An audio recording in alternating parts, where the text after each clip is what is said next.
sarili. Dahil alam natin, nakasama natin ang Panginoon, may kayamanan man wala, ang mahalaga. Yung presensya ng Diyos ay laging nasa atin. At babasahin ko po sa inyo ang isang gawain ni Elijah na ipinangako ng Diyos sa Malakias chapter 4, verse 5. Sabi niya sa verse 5, chapter 4 ng Malakay, "See, tingnan mo, I will send you the prophet Elijah." Bagamat matagal nang patay si Elijah, pero sabi niya, padadala ko pa rin si Propeta Elijah before the great and dreadful day of the Lord comes. Bago dumating ang isang kakilakilabot na araw, dakilang araw ng Panginoon. Verse 6, anong kanyang mission? He will turn and he shall turn the heart of the fathers to the children, and the heart of the children to their fathers, lest I come and smite the earth with a curse. Kung inyo mapapansin, ang trabaho ni Elijah ay papagkasunduin ang mga anak sa kanilang mga magulang o sa tatay, at ang tatay naman ay magkasundo sila ng kanilang mga anak. Bakit kailangan mangyari to? Kasi sabi niya, baka ako'y dumating at parusahan ko ang buong daigdig ng isang sumpa. So kung walang pagkakasundo sa magulang at sa anak, at kung hindi magkakasundo, baka dumating ang isang araw na magsisi kayong lahat. Magsisi tayong lahat. Pero ito ay hindi lamang pakikipagkasundo sa magulang at sa anak ayon sa laman, kundi pagkakasundo rin nating lahat bilang mga anak ng Diyos sa ating Ama na sinasamba. Okay? Sana sa umagang ito ay tayo ay pagpalain ng Diyos sa mensahe ngayon. Pwede na po tayo makaupo.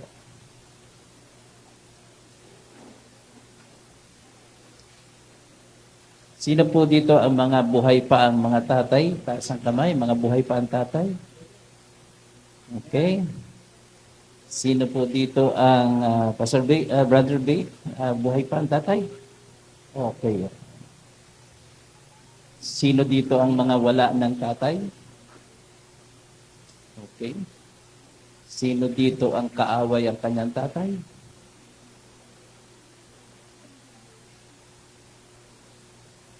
Sino dito ang tatay ang kaaway ang kanyang mga anak? Okay. 6 yung anak ko, isa ang kaaway ko. Diyan magbibiro. Kaaway ko kasi matigas ulo eh. Okay. Ganun pa man, salamat tayo sa Diyos kung talagang nagkakasundo ang buong pamilya. Okay, so, next slide please. Susunod na slide. Father is the male parent of the child. Ang tatay ang lalaking magulang ng isang bata. Fathers are considered as the head of the family. Ang tatay ay tinuturing at kinukonsider na siya dapat ang mamuno sa pamilya. He is responsible for the providing financial support to the family. Dapat responsable niya na siya ang mag-provide ng financial na suporta sa kanyang pamilya. He is the one who takes care of his family. Trabaho rin ng tatay ang alagaan ng kanyang pamilya, including his wife, children, and his parents as well. So, hindi lang yung anak ang dapat alagaan, pati asawa, pati mga buhay na magulang pa. He is responsible for providing food and shelter to his family. Nakita niyo ang trabaho ng tatay? Okay? Yan po yung tinatawag na ideal. Pag sinabing ideal, yan sana ang magandang pamantayan. Okay? Kaya lang sabi nga, ay hindi naman lahat ay ganun ang nangyayari. Kaya may conflict. Okay? Pero sabi nga, normal din daw yan pag may gulo. Pero hindi siya ideal. Okay? So next slide please. Sunod. A dad, ang tatay is someone who hides his pain to make you smile. Alam niyo ba ang mga tatay? Bihirang nagko-complain niya ng nararamdaman niya. Kaya kung minsan may mga tatay na bigla na lang namamatay. Kasi imbis na ipangpagamot ng kanyang sarili, tinitiis niya lahat yun. Bakit? Kasi iniisip niya, baka yung kanyang anak magkasakit, wala siyang perang pang-provide sa sakit ng kanyang mga anak. Kaya kadalasan ng mga magulang, imbis na gastusin ang pera para sa kanyang sariling kalusugan, inilalaan niya yung pera para sa kalusugan ng kanyang mga anak. Ganon talaga ang ugali ng mga magulang. Tinitiis lahat ng sakit para matuwa ka lang. Marami dito ang sino dito ang wala pang asawa, taas ang kamay? Wala pang asawa. So mukhang hindi pa kayo masyadong nakaka-relate sa sinasabi ko. Ang talagang nakaka-relate dito yung mga totoong mga magulang. Okay? Kaya nga sabi nga kayang tiisin ng anak ang kanyang magulang. Pero ang magulang, hindi niya kayang tiisin ang kanyang mga anak. Okay? Kasi nga, iba talaga ang damdamin ng magulang. So, tinatago namin. Pag tinanong kami, Tay, kumusta ka? Pa, kumusta ka na? Okay lang, anak. Laging ganon, sagot namin. Okay ka lang ba dyan, Tay? Okay lang, anak. Kahit may nararamdaman. Kahit na malapit na itakbo sa ospital, okay lang anak. So, ganun talaga. Ang mga tatay, maraming tinatagong sakit yan. Yan ang katotohanan yan. No? Okay, next slide. Father is a person who hides his tears. Marami rin sa mga tatay ang itinatago ang kanilang luha. Yung kanilang mga iyak. Kasi, ang katwiran kasi namin mga tatay, kapag nakita niyong nanghihina ang aming kalooban, sigurado kong manghihina din kayo. Kaya ang ginagawa namin, tinatago namin yung aming panghihina, yung aming kalungkutan, yung aming kabiguan, para kayo, ang mga anak, ay hindi rin makakaramdam ng discouragement. Kaya tagong-tago lahat yan. Okay? Tinatago namin yung kahirapan. Bakit natin tinatago ang mga luha? So that you can fight all your fears. Para malabanan mo lahat ng iyong takot. He is the only person in the world who sacrificed to watch you happy and blessed. Okay? Siya lang ang kasama ang nanay at tatay dito na masaya kapag nakikita niyang mga anak niya masaya. Okay. Minsan pag nagkasakit ang anak, sasabihin ng nanay o tatay, anak, di baling makulit ka na lang basta wala ka lang sakit. Diba? Minsan namamalo ang mga magulang dahil ang kulit ng anak. Pero nung nagkasakit ang anak, 2 linggo nang hindi bumabangon, ano sinasabi ng mga magulang? Di baling makulit ka na lang anak, ang mahalaga, wala ka lang sakit.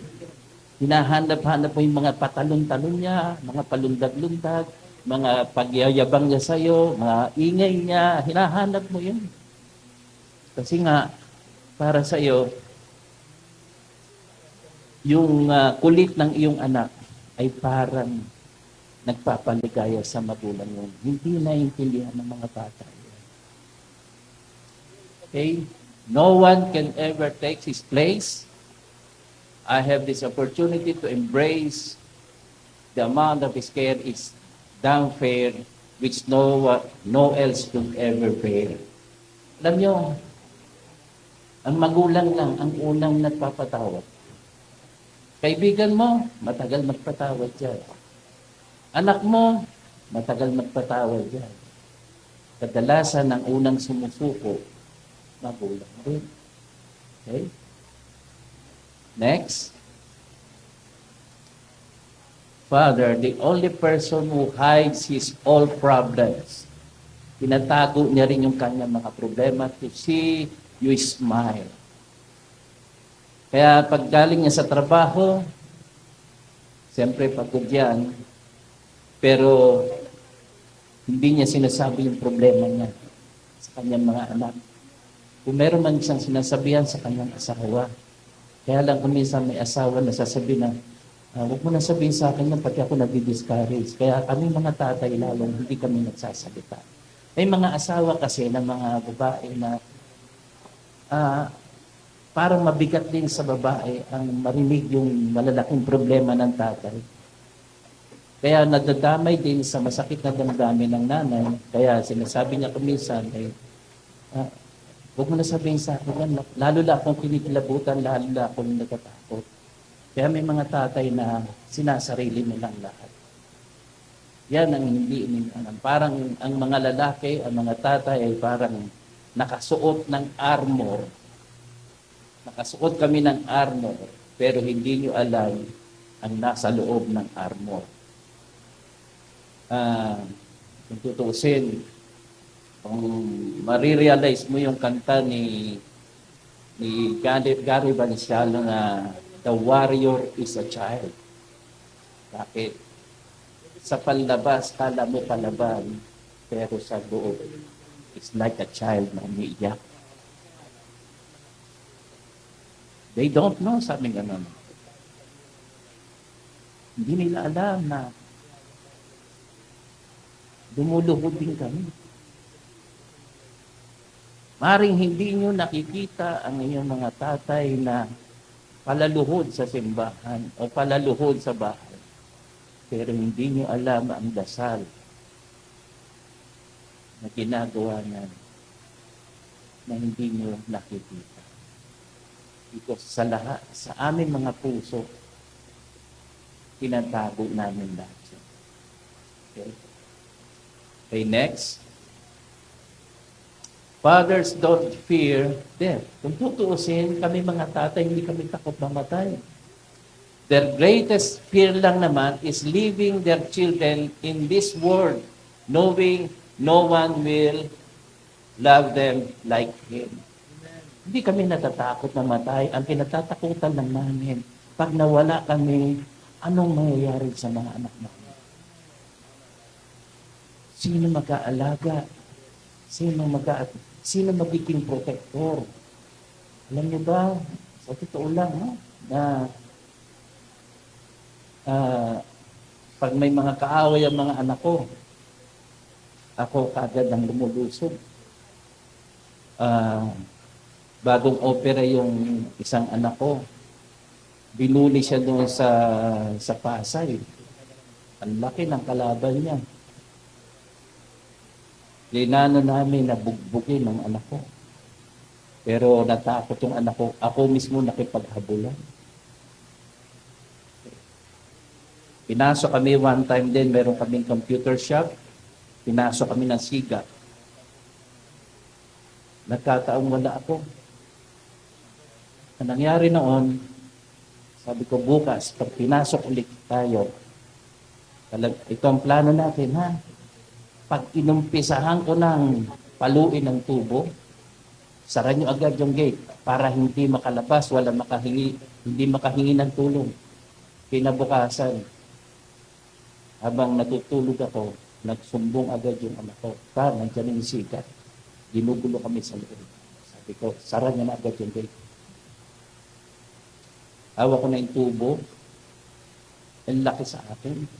Nagwelo agad ako. Pinakbo ko, tapos tinulak ko, bagsak agad yun. Palo ako ng palo ng tubo. Ganun pala, no? May salamin ako noon. Kapag galit na galit ka pala, nakakakita ka ng malinaw. At talagang ligo ako ng dugo noon. Nagkakatukan yung mga barkada. Yung tatay ng pinalo ng tubo.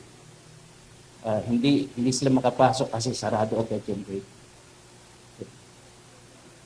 Yung isa kong anak, binubuli na mas malaki sa kanya. Pumunta ako sa eskwelahan. Tinawag ko, Lika. So sabi kasi ng teacher, bakit po? Bakit kayo pumunta? Hindi ka, usapin ko lang yung estudyante mo. Nagtawag ko sa kanya, tinawag ko yung anak ko. Ganito kalit yung anak ko, ganito kalaki yung nambubuli. Sabi ko, malaki ka dito. Malaki ka sa kanya, di ba? Opo. Ako malaki sa'yo, di ba? Opo. Binubuli mo anak ko? Opo. Ako, ganun din. Sabay-sapa. Tapos sabi ko, sa Lunes ha, papuntay mo tatay mo. Yung pala, pulis yung tatay. Ako hindi nagpakita. Ganun talaga. Maraming beses, marami ikikwento sa inyo pagdating sa ganyan kung paano mag-protect kami mga magulang. Talagang kahit nga may edad na nga ako, yung last ko yata nanapok. Sige lang. Okay, next slide please.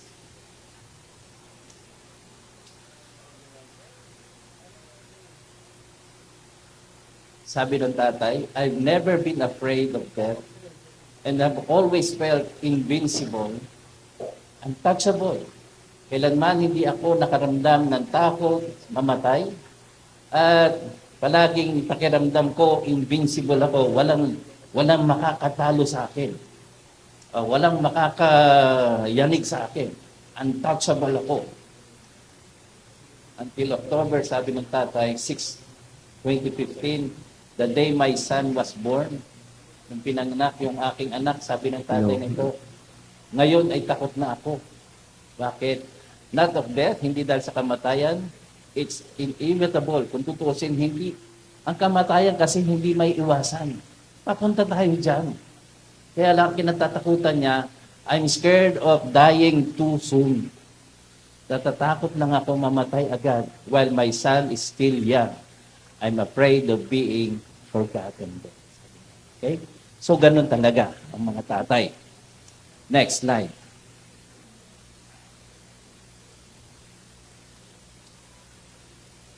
In the Bible, ito yung tatay na kwento ng the prodigal son. Bagamat sa kwentong ito, ay kinuha na ng anak ang kanyang kayamanan, ang kanyang mamanahin, at sa panahon ng mga Hudyo, kapag buhay pa ang magulang at hinihingi mo na yung mana mo, masakit sa tatay yon. Bakit? Kasi pag hiningi mo yung mana mo, ibig sabihin, kinukonsider ka ng patay. Okay?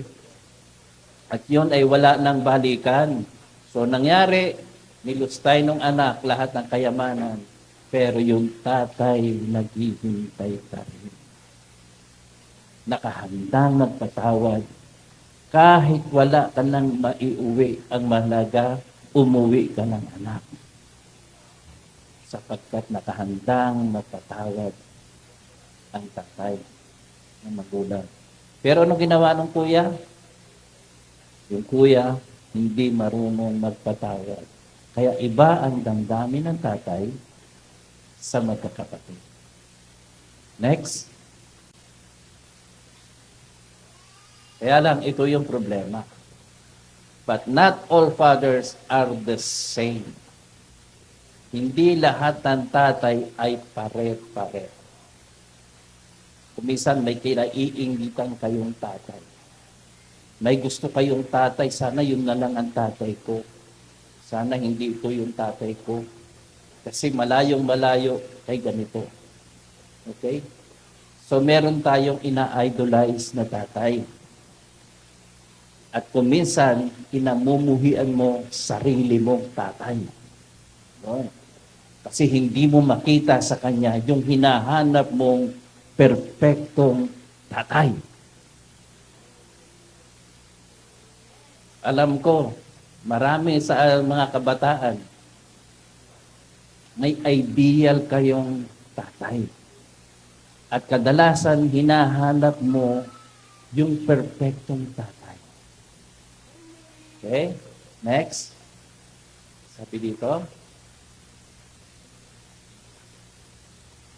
Next slide, please. We are not a perfect family. Meron bang perfectong family dito? Sino ang pagyayabang niya na perfecto ang kanyang family? Diba wala? Kung walang perfectong family, dahil wala namang kasing perfectong tao. At wala rin namang perfectong asawa, at wala rin namang perfectong anak. Kung minsan, katulad nung graduation namin nung grade 6 kami, umating yung tatay ko, wala akong honor. Nakaupo lang ako sa tabi ng tatay ko, panay ang sermon sa akin. Sabi niya, anak, nakakaingit yung tatay na yun. No? Umaakyat, nagsasabit ng ribbon, ikaw wala. Naranasan niyo na bang ganon? Okay. Kaya ngayon, sa totoo lang, kahit anong section mo ngayon, basta may sinabing may with honor yan. Kahit hindi naman sinabi na valedictorian o what, basta with honor, proud na agad ang magulang, di ba? Minsan pa nga, sabi nung anak, yung bata, Ma, bihis ako kasi sasabitan ako ng ribbon. Ano anak? Marunong ka na ba magbasa?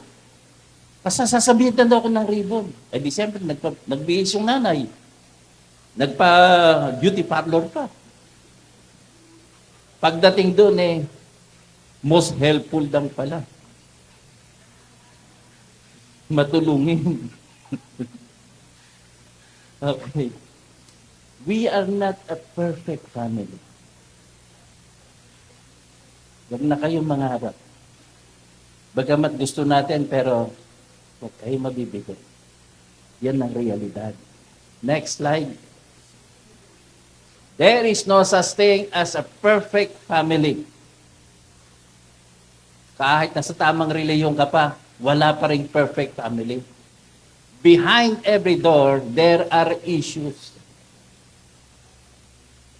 The difference is accepting and encouraging its family member as they are not as we would like them to be. Ano ibig sabihin nun? Sa labas, akala mo perfect family. But behind the door, sa likod ng pintuan na yan, may away pala sila. Minsan pupunta kayo sa Antipolo, titingin kayo ng overlooking. Wow, parang peace na peace ang puso mo. Ang ganda ng overlooking, di ba, brother? Ang ganda. Kaya lang, nagagandahan ka kasi malayo ka. Pero subukan mong yung isang ilaw na hinahangaan mo, pumunta ka doon, dumapit ka, napansin mo, poste pala. Gusto mong tumira ng isang linggo doon sa tabi ng poste? Ay dinilangaw ka at nilabok ka, sasabihin mo pala, sa malayo lang pala maganda. Pero pag malapitan, sira. Okay? Wala namang perfectong bahay. Walang perfectong samahan, even organization, even government. Walang perfectong government.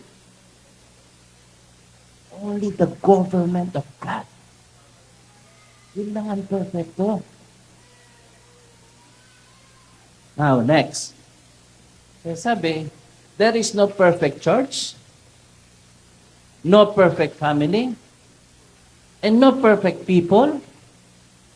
But we have a perfect God. We have a perfect God. Okay. So next slide. Why do you call me good? Sabi ni Christ. May nagsabi sa kanya, mabuting guro. Ang sabi ni Christ, ano? Why do you call me good? Bakit tinatawag mo akong mabuti? Jesus answered, no one is good except God. God ano? Nag-iisang Diyos lang ang totoong good. Kaya lagi natin sinasabing ano, God is good. And all the time, wala nang ibang good, kundi Diyos lang. Kahit sarili natin, maging si Christ nga, nang sinabi niya siyang, good rabbi, good teacher. Sinabihan agad siya ni Christ, bakit mo ako tinatawag na good? Walang ibang good, kundi ang Diyos lang.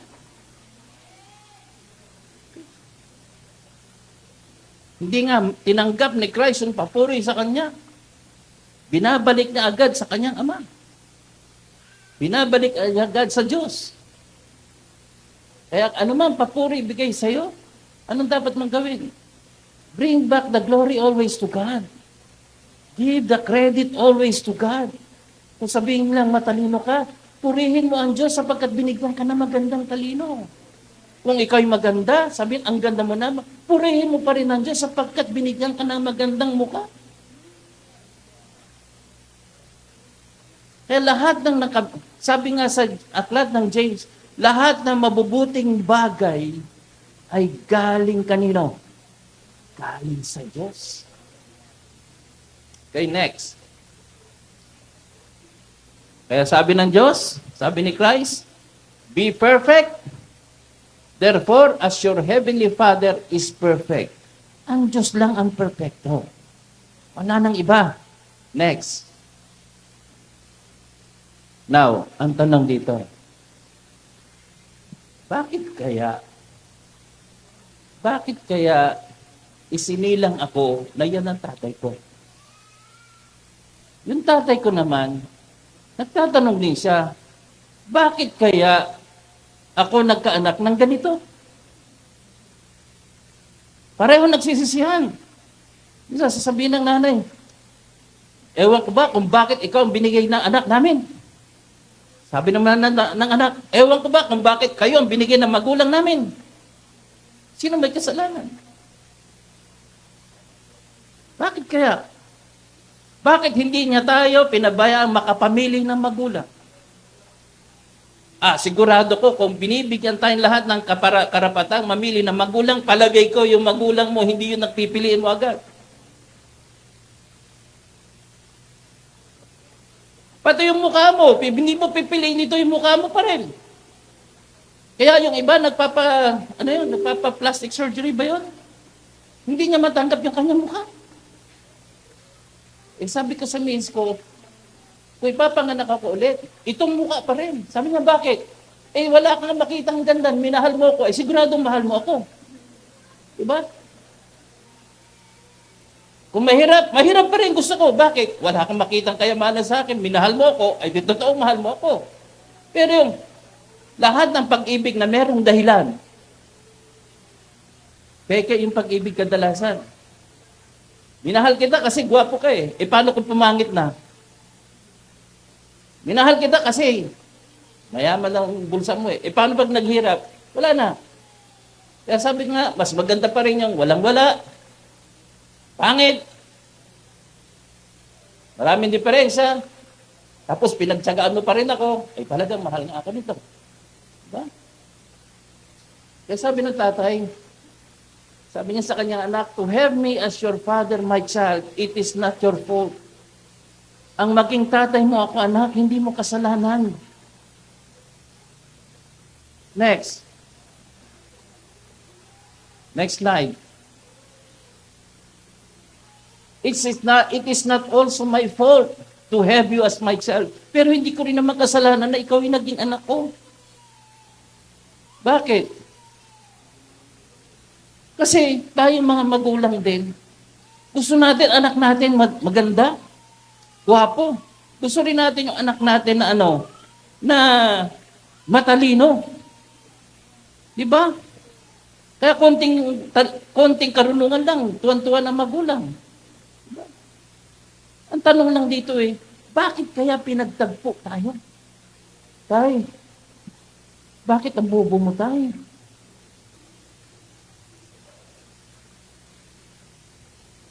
Sabi naman ng anak, yung tatay, anak, bakit ang bobo mo rin? Hindi ba pwede magsama na lang parehong isang magtanilo, isang bobo? Bakit tayo pinagtagpo? Alam nyo? Alam nyo bakit? Ito ang dahilan kasi niyan. No one is to be blamed. Walang dapat sisihin dito. His fault, her fault, their fault, not me. Wala. Bakit? Bakit kaya sinadya ng Diyos yun? God was showing off when He put me and you together. Merong gustong palabasin dito ang Diyos kung bakit pinagsama tayo. Kaya kung minsan may kita mo, ang pangit ng babae pero gwapo yung boyfriend. Meron naman, ang pangit ng boyfriend, ang ganda ng babae. Diba? Tapos meron, ang pangit na ugali ng isa, ang ganda ng ugali ng isa. Yung isa matalino, yung isa bubo. Mabuti nga iba, tumatawa ngayon eh. Ang masakit dito, yung iba, pag uwi na, nakakahiga na, doon lang natawa, doon lang nakuha yung biro mo. Ba't kang tumawa? Ngayon ko lang na-realize yung sinabi ni Pastor. Ano mo? Ang tagal ba ka-gets? Diba?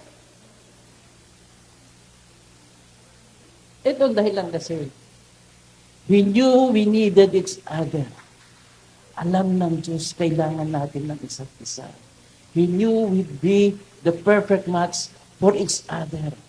Alam ng Diyos, kaya tayo pinagtagpo. Kahit may diferensya tayo, pinagtagpo pa rin tayo ng Diyos kasi perfect match tayo. For each other, and that we would make a great thing. Kaya ang Diyos, sabi niya, lahat ng ginawa niya, sabi niya, it is good. Pero pagdating sa tao na sabi niya, it is not good for a man to be alone. I will make him a helpmeet para magkaroon sila ng complementary. Hindi pwedeng puro lalaki lang, hindi pwedeng puro babae lang. Iba kasi mag-isip ang babae, iba rin mag-isip ang lalaki. Kaya kung minsan, pag nag-away yan, hindi magkatagpo kasi magkaiba sila ng wiring sa ulo. Sabi ng babae, ang ganda ng bulaklak, no? Kala ng lalaki, pinabibili na siya ng bulaklak. Diba? May mga ganon. Sabi na, hindi naman kita pinabibili. Sinasabi ko lang yung damdamin ko, nagagandahan ako doon. Minsan, ang mga babae, panay ang kwento ng mga problema. Si lalaki naman, panay ang isip ng solusyon. O, natatawa, di ba? Pero sasabihin ng babae, basta makinig ka lang. Hindi ko naghihingi ng solusyon, makinig ka lang. Naghihanap lang pala ng listener. Okay? So magkaiba kasi ang wiring ng lalaki. Kaya kung nabasa ninyo yung aklat ng Men are from Mars, Women are from Venus. Magkaiba ang daigdig natin pero pinagtagpo tayo ng Diyos. Kasi meron tayong we are going to have a great thing. Okay? So He knew that we would complement each other and that we would learn to love each other. The way He designed for us to be loved, God was just simply showing off. Okay? So wala dapat sisihin dito. Pati ang Diyos, huwag niyong sisihin. Diyos ko, bakit mo ibinigay sa akin itong partner na ito? You have to realize na pinagtagpo kayo ng Diyos. Kasi yung kahinaan niya, matutulungan mo. Okay? Yung kalakasan naman niya, makokontrol mo ng konti. Okay?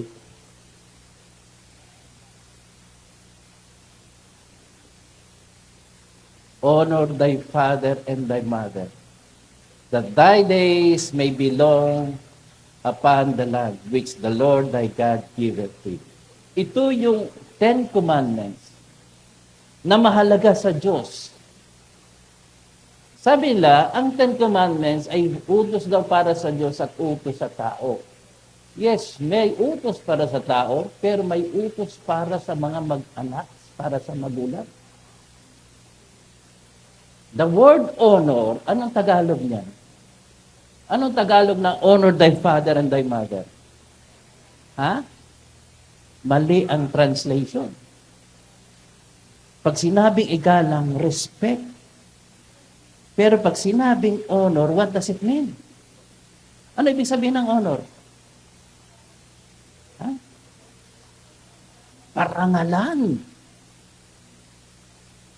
Parangalan mo ang iyong mga magulang. Hindi porke nagmano ka, binigyan mo na siya ng parangalan. Kung tutuusin ang ibig sabihin ng parangalan, kahit sino kausap mo, kahit sino ang kasama mo, ipagyabang mo, ipagmalaki mo ang magulang mo. Ito ang nanay ko, ito yung tatay ko.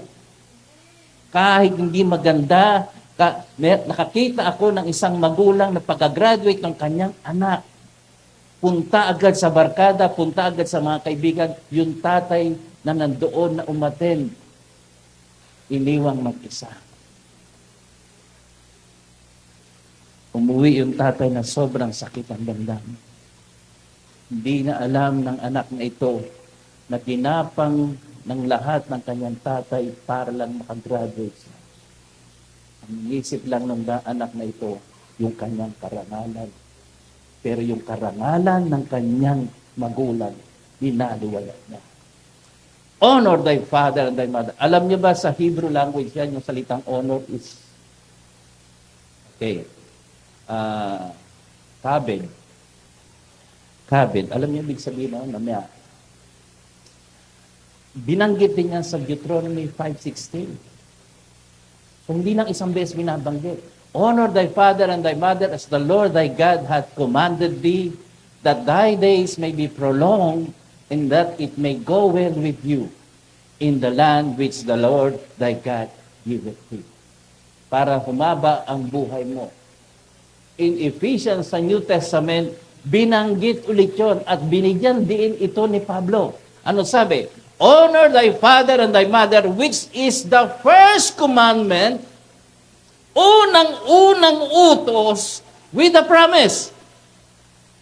Ano ang promise nito? So that it may go well with you, para umayos ang buhay mo, para maging magaan ang buhay mo, para maging smooth ang takbo ng buhay mo, and that you may enjoy long life on the earth. Marami ang naging masuway sa magulang. Ano nangyari sa bandang huli? Balik din sa magulang, nagsisisi. Balik sa magulang dahil hindi maganda na naging kinabukasan niya. Bakit? Kasi nga, nakalimutan niya yung utos na ito na inuulit-ulit lagi ng Biblia. Honor thy father and thy mother. Parangalan mo sila, hindi lang basta respeto. Parangalan mo. Pag sinabi parangalan mo, pakinggan mo ang kanilang tinig, ang kanilang mga salita, at bigyan mo ng tinatawag na karangalan. Hindi naman mag-uutos sa'yo na magnakaw ka eh. Hindi naman mag-uutos ang magulang mo na mambabae ka. Hindi siya nag-uutos na ikaw ay pumatay. Hindi siya nag-uutos ng ganyan. Kasi alam niya, ano man ang mangyari sa buhay mo, nadadamay ang magulang agad. Dadamayan ka rin agad ng magulang. Kaya sabi nga noon, Psalms 8, yung salitang honor, actually, yung kabed sa Hebrew, nasa PL form pa siya, ha? Nasa PL form. Pag sinabing PL form sa Hebrew, it means intensified. Pag sinabing intensified, kung halimbawa, ang simpleng salita ay kumain ka, simpleng gagawin yon, pero pag sinabing intensified is lumamon ka. Gawan mo ng mabigat na kahulugan. Yun ang ibig sabihin ng PL. Kung sa simple is pumatay ka, sa PL form is kumatay ka. Matindi. Kaya yung salitang hallelujah Kaya sinasabing, it is the highest form of praise because it is also in the PL form. Pag sinabing nasa PL form, hindi lang basta nag-hallelujah ka, hindi lang basta pumupuri ka sa Diyos, talagang grabe ang papuri mo sa Diyos. Kaya lang ang problema, paano magiging grabe ang papuri mo sa Diyos kung ikaw mismo walang karanasan sa Panginoon? Kaya mahalaga rin ang may karanasan ka sa Panginoon. Kapag kung wala kang karanasan sa Panginoon, ang papuri mo simple lang. Kaya doon sa mga hindi nakakakilala sa akin, siyempre, paano sila kumamay? Sa mga hindi nakakakilala sa akin, siyempre, simple lang. Pero sa mga nakakakilala sa akin at kilala nila ugali ko, pag kumamayan, mahigpit. Bakit? Naranasan nilang maturuan ko sila. Naranasan nilang makausap ko sila. Naranasan nilang makasama ko sila. Kaya iba ang kamay nila kaysa yung mga hindi pa nakakilala. Ganon din sa Panginoon. The more na nakikilala mo ang Panginoon, the more nararamdaman ang kanyang presensya, the more na ikaw ay nararamdaman mo yung His presence, His goodness sa buhay mo, iba ang palakpak mo, iba ang papuri mo, iba ang iyak mo sa Panginoon. Why? Because you have experienced God.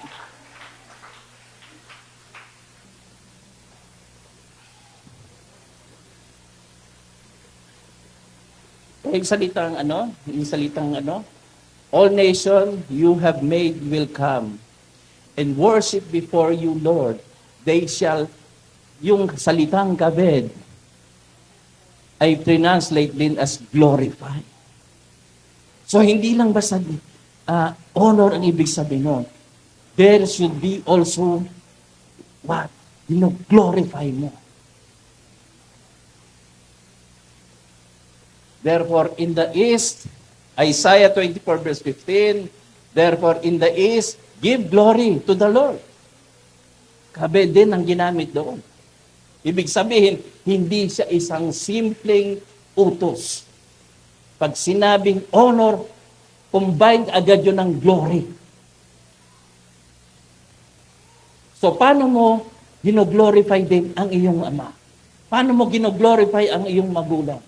Kung tutuusin, parehong word ang ginamit sa honor thy father and thy mother at sa salitang glory to God in the highest. Bakit? Kasi ang magulang mo ang naging dahilan kaya ka ipinanganak. Ang magulang mo ang pinagtagpo ng Diyos para magresultang ikaw. Ang magulang mo ang ginamit ng Diyos para ilabas ka sa mundong ito at para sa paglabas mo sa mundong ito, kasama kang pumupuri sa Diyos.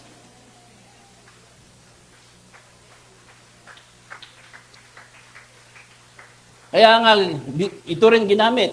Honor the Lord with your wealth, with the first fruits of all your crops. The same word na ginamit sa Hebrew. So what does it mean to honor a father and mother? Paano?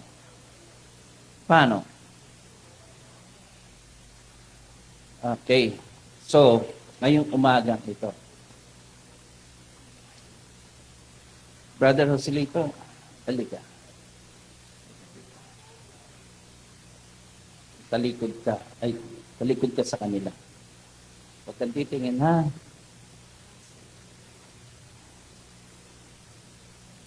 Saan dyan si Brother Joselito Jr.? Nandiyan ba? Wala? Question. Taas ang kamay, ha? Huwag kang titingin. Sino may gusto na siya ang maging tatay niya? Asa kamay. Ulitin ko. Sino ang may gusto siya ang maging tatay niya?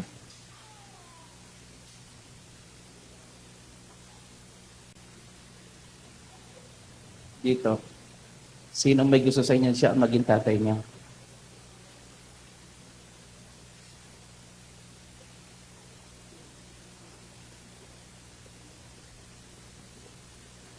Paano yung silito? Check ka. Walang may gusto ikaw maging tatay nila.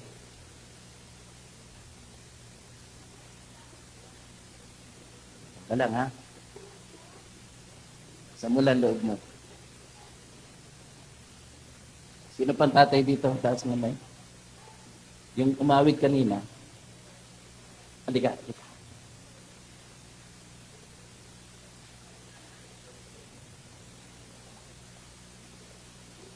Nandiyan ba mga anak mo?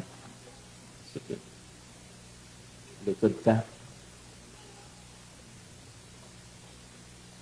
Kan titingin, ha? Sino sa inyo na gusto siya ang maging tatay mo?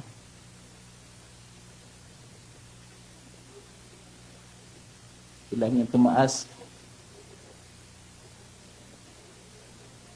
Dalawa. Dalawa. Dalawa lang ba yung anak mo nandito, brother? Tatlo? Oh, dalawa. Okay.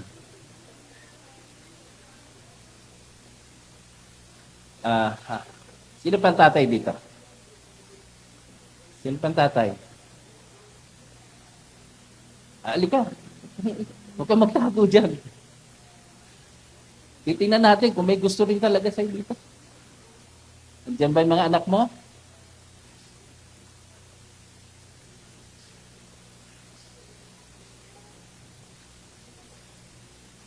Nawawala yung isang boto mo.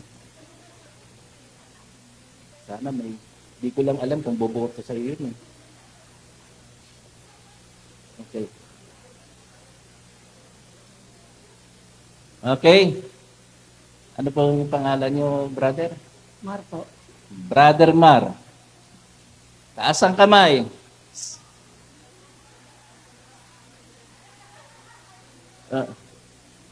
Tatay mo? Okay. Sino pang gustong maging tatay ito? Okay. Tatay mo siya? Tatay niyo talaga, no? Okay. So, pwede na po tayo maupo. Humarap kayo. Humarap pala kayo. Okay. Ito, talagang kitaan na talaga to. Sino may gusto maging tatay ito? Talaga, isa-isahan mo talagang hindi ko alam kung boboto pa rin sa iyo yun. Sino ang may gusto maging tatay ito? Okay, sino may gusto maging tatay ito? Okay, sige, pwede na po tayong maupo, no? Salamat po. Sige. Okay. Napansin ninyo na ang bumuboto lang yung sariling anak. Hindi naman problema yon. Kahit papano may bumoto. Pero kay Brother Joselito, walang bumoto kasi yung taga-boto niya nawawala. Okay? Pero tanungin natin mamaya yon, ha? Now, eto. Kayo bang mga tatay, gusto nyo rin ba yung mga anak ninyo? Natutuwa ba kayo sa inyong mga anak? Amen ba? So, hindi ka nagsisisi yan na naging anak mo? Lahat ba ng anak mo nandito? Yung iba? Ha? Tulog. Dahil ayaw sumama sa iyo. Puyat. Okay. Ito, no? Pero tandaan ninyo, Brother Joselito, huwag kang sasamaan loob. Huwag kang masasaktan. Mabuti nga, hindi ngayon araw ng mga kananayan at sigurado kong ang unang masakit sa nanay ang ma-reject. Tandaan nyo, di bali sa lalaki, tinatago yung sakit ng damdamin. Tama? Ang babae, hirap na hirap magtago. Mamaya, may away na yun sa bahay. Di mo ako binoto. Ha? Ang tatay, wala lang kibulang. Hindi mo siya iboto, walang kibulang yan. Okay? Pero nanay, ako nagdala sa iyo sa sinapupunan. Ako nagturo sa'yo ng abakada. Alam kong papaluin ka ng tatay mo Kaya pinagtsagaan kita pagkas hindi mo ako binoto. Okay. Pero alam nyo ba, lahat kayo may diferensya. Lahat tayo may diferensya. Gusto kong basahin natin ang huling talatang ito. 1 Corinthians chapter 10, chapter 1. 1 Corinthians chapter 1, verse 26. Alam nyo ba, 1 Corinthians chapter 1, verse 26. Alam mo ba, Brother Joselito, kung wala mang bumoto sa'yo dito, binuto ka ng Diyos.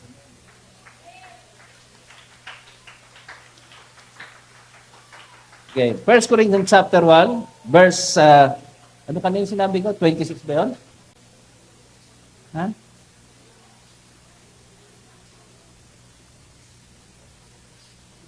Okay.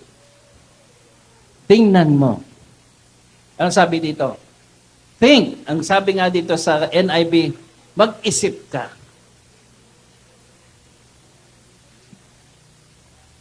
Brothers, think of what you were when you were called. Brothers, isipin mo kung ano ka dati nung tinawag ka ng Diyos. Ano ka ba dati? For you see your calling. See your calling. Mag-isip ka. Pag-isipan mo kung bakit ka pinili ng Diyos. Walang pumili sa'yo. Pero pinili ka. Bakit? Okay. Sige. Dalhin mo muna yung dapat mong dalhin.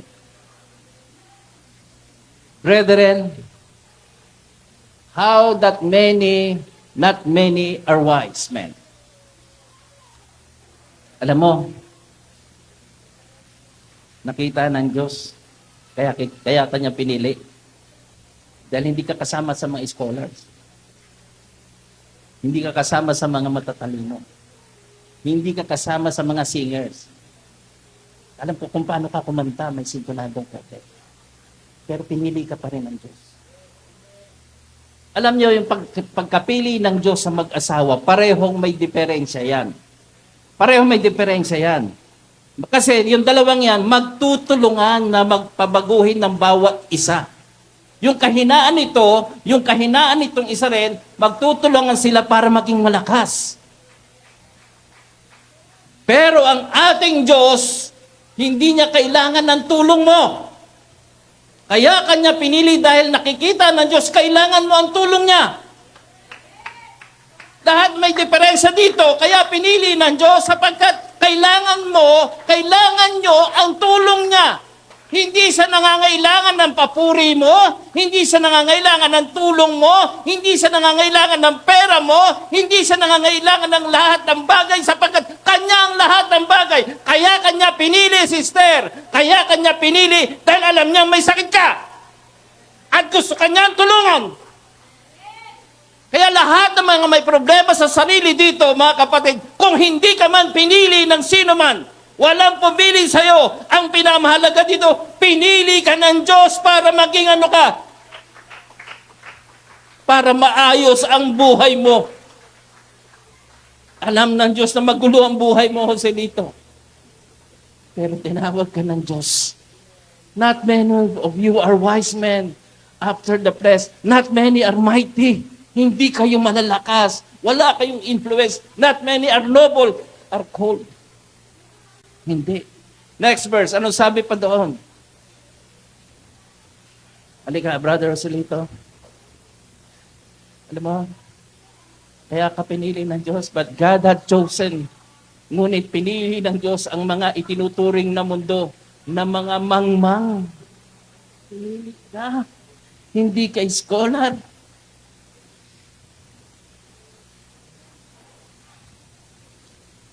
Isa ka lang hamak na nagbibisikleta.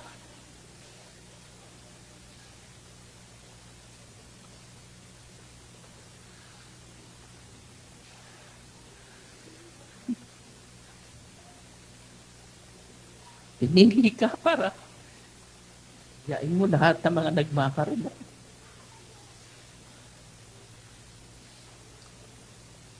Kasi tutulungan ka ng Diyos. Kaya kayong mga nagyayabang sa inyong sarili, hindi kayo pipiliin ng Diyos. Malibang maramdaman yung walang-wala kayo sa buhay. Hanggat nararamdaman ninyong meron kayong halaga sa mundong ito, walang halaga sa Diyos yan. Only you have to understand that all of us here are sinners. All of us here are weak people. Lahat tayo dito may tinatagong kahinaan. Kaya ka tinawag ng Diyos sapagkat gusto Kanyang baguhin at ang Diyos lang natin ang pwede makagawa noon. And that is the partnership of God and man. Wala siyang kailangan sa'yo. Only you. Only us. Tayong lang ang may kailangan. Kaya iba yung partnership ng mag-asawa at ng anak. Iba ang partnership ng Diyos at ng kanyang mga anak at ng kanyang mga pinili. Sapagkat kaya kanya pinili, gusto kanyang patibayin anak ko. Yun ang misyon. Yun ang misyon ni Elijah. Papagkasunduin ang anak sa magulang at ama. Kaya nga hindi mo na pwedeng sisihin ang Diyos. Ang sabi ng kanta kanina, wala kang dapat i-complain. Magsumbong ka lang sa Diyos. Sabihin mo lahat ang problema mo sa Diyos. And God will help you little by little. O Silito, halika. Evelyn, malakas ka ba? Halika, lumapit ka dito. Kayo mga mahihina, kayo mga walang kwenta ng sanlibutan. Pinili ka ng Diyos, hindi mo ba alam? Sigurado kung walang pipili sa'yo na maging nanay ka nila. Sino pipili na maging nanay niyo to? Wala, di ba? Pero pinili siya ng Diyos. Kasi walang pumipili sa kanila. Kaya mga glory to God. Salamat sa Diyos. And we have nothing to complain because we are chosen by God to be strong, to give praise to God always. In Jesus' name we pray. In Jesus' name we pray. And to God be the glory always. Amen. Amen. Pwede na po tayong umawawit. At awitin natin muli na there is nothing to complain with God. Only give praise to God.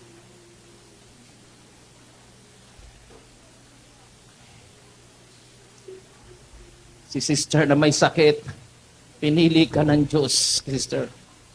Kayong mga may problema sa mundong ito, brother, ka, sister, ka.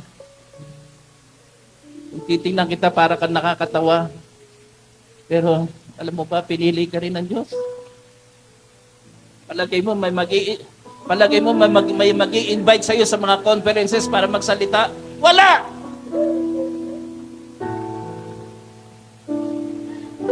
Pero pinili ka ng Diyos. Para baguhin ka. Lahat ng mga may diferensya, lapit. Lahat na may mga pinagdadaanan, lapit. Dito. Sandali, bago ka umakyat. Payag ka ba ito maging tatay mo? Oh, may bumoto rin isa. Sariling anak. Halika. Dito. Sinong gusto maging kapatid dito? Kapatid, salamat. Ayun, may punta. Gusto ka maging kapatid. Okay. Sinong gusto maging anak ito? Ayun, may mga pilihan sa'yo. Salamat sa Diyos. Sister, halika. Halika. Alam mo, kinakausap lang ako ng Diyos eh. Kinakausap ako ng Diyos na hanapin ko yung mga taong kailangan. Gusto niyang ayusin, gusto niyang baguhin. Gusto niyang ituwid. Gusto niyang palakasin. Alam ko may pinagdadaanan ka rin, sister. Pag mo pigilan ang luha mo, sister. Kailangan mo ilabas yan. Kasi gusto kang turuan ng Diyos. Gusto kang niyang pagtibayin. Hilingin mo lang sa Diyos. You will become a partner of God. Magiging partner ka ng Diyos. Okay. Salamat sa Diyos. Thank you, O Lord. May mga problema, pwede kayong lumapit para humingi ng tulong sa Diyos. Sabihin mo, Lord, from now on, you are my partner. From now on, Lord, you are my Father. Ikaw na yung aking Ama. Salamat, Lord, sa pagpili mo sa akin, Lord. There's nothing to complain, Lord. Salamat, Lord, sa iyo, Lord. Thank you, Lord. Thank you. God is so good to me. He is so good Just surrender yourself to God. more than this world Magpapaguhin ka ng Lord. Thank you. God is so good to me. His Spirit came to me Hindi kayo naiwan na anak mo. and give me victory. God is so good to me. I can't complain. God is so good God to is so good sa iyo. me. Alam nyo, hindi aksidente ang pagpunta nyo dito. Hindi nakataon ang pagpunta nyo dito. Nandito kayo upang iparamdam sa inyong lahat kung gaano kayo kamahal ng Diyos. Kung gaano kayo gusto niyang mabago. Gusto niyang palakasin ka. Alam niya lahat ng inyong kahinaan. Alam niya ang inyong nararamdaman.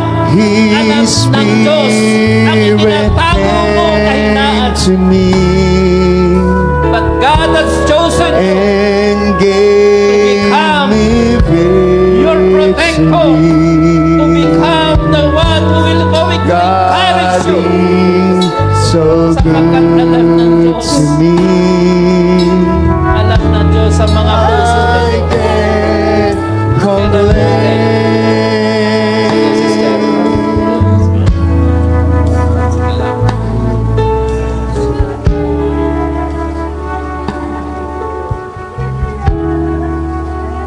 Sa ngayon, may mga taong parang matigas pa rin ang puso. Pero huwag kayong mag-alala. Marunong ang Diyos kung paano magpalambot ang puso. Unti-unti kanyang palalambutin. Ang sabi nga niya, I will give you a heart of flesh. Bibigyan kita ng isang pusong laman.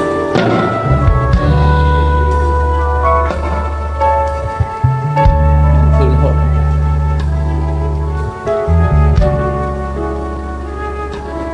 Salamat sa Diyos, Panginoon, sa magandang araw na ito. Na nabuksan mo ang aming mga isip upang kasabay nito ang pagdiriwang ng araw ng mga katatayan at pagdiriwang din ng tatay namin na nasa langit. Thank you, Lord.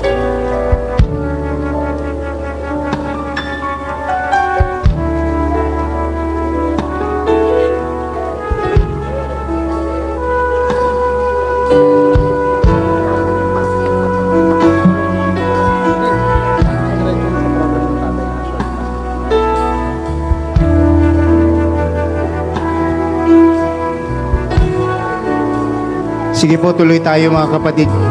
Kausapin na natin ang ating Panginoon. Kausapin natin ang Panginoon. Diyos natin ay mayaman sa kahabagan.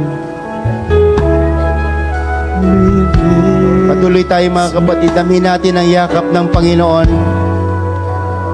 Niyakap niya tayo sa ating karumihan. Inibig niya tayo kahit hindi tayo kaibig-ibig. Pinili niya tayo kahit may diferensya tayo. At handa siyang magpatawad sa mga kasalanan na meron tayo. Gaano man ito mga kapatid, kadakila. Gaano man mga kapatid, kalaki ang ating kasalanan. Mas malaki pa rin ang pag-ibig ng Diyos para sa atin. Sige po, damihin natin ang pag-ibig ng Diyos. Kumikilos ang Espiritu ng Panginoon sa umagang ito. Salamat sa Panginoon, hallelujah, sa kanyang mensahe. Damihin mo ang pag-ibig ng Diyos, ang yakap ng Panginoon sa oras na ito. Buksan mo ang iyong puso.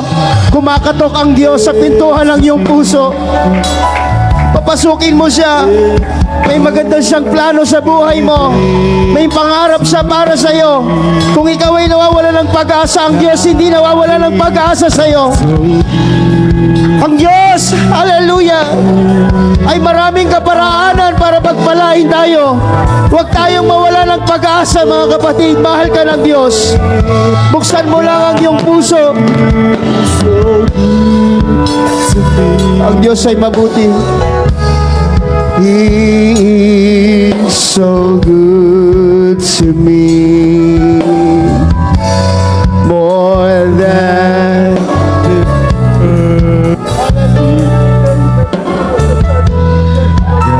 God is so good to me.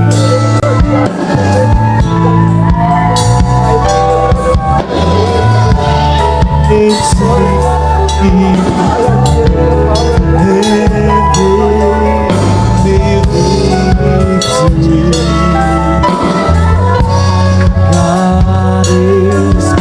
damihin natin ang pag-ibig ng ating Ama. Minsan tayong nawalay, pero gumawa siya ng paraan upang tayo'y maibalik. Oo, marami tayong pagkukulang. Marami tayong kasalanan. At alam ng Diyos na siya lang ang magiging paraan upang tayo'y maibalik. Sige po, hallelujah. Damihin natin ang presensya ng Panginoon. Huwag mong pigilan ang sarili mo. Hayaan mo ang mga luha sa iyong mga mata ay pumatak. Ibuhos mo ang iyong damdamin sa Diyos sa oras na ito. Walang pipigil. Mga kapatid, higit sa lahat ipinagdiriwang natin ang karawan ng ating walang hanggang Ama, ang ating Panginoong Jesucristo. I can complain. God is so good. God is so good to me.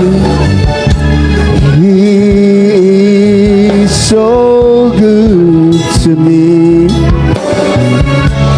More than this world could be. God is so good to me. His Spirit is so good to me. And gave me victory. God is so good to me. I can complain. Lahat ng nagmamahal sa Diyos at nakaramdam ng pagmamahal ng Diyos ay pumalakpak. Palakpakan nating malakas ang Panginoon. The more na mas malakas ang palakpak mo, the more na mas malalim ang karanasan mo sa Diyos, the more na mas naramdaman mo ang pag-ibig ng Diyos, the more na mas kailangan mo ang Diyos sa buhay mo. Sige po, palakpakan natin ang Diyos. Hayaan natin na umabot sa langit ang ating mga papuri, ang ating mga pagsamba. Sige po, taluhin natin ng ating pasasalamat. Hallelujah! Ang mga sitwasyon sa ating mga buhay, ang mga problema na yan, hallelujah, ay maliit lang kumpara sa Diyos.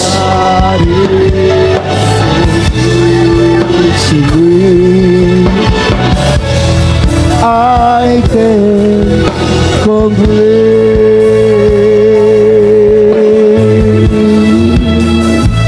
Jesus. Thank you, Jesus. At sumandali po tayong upo muna mga kapatid. Amen. As we emphasize the program for our fathers, mga kapatid. Sige po, muna tayo mga kapatid. Muna tayo ng maupuan.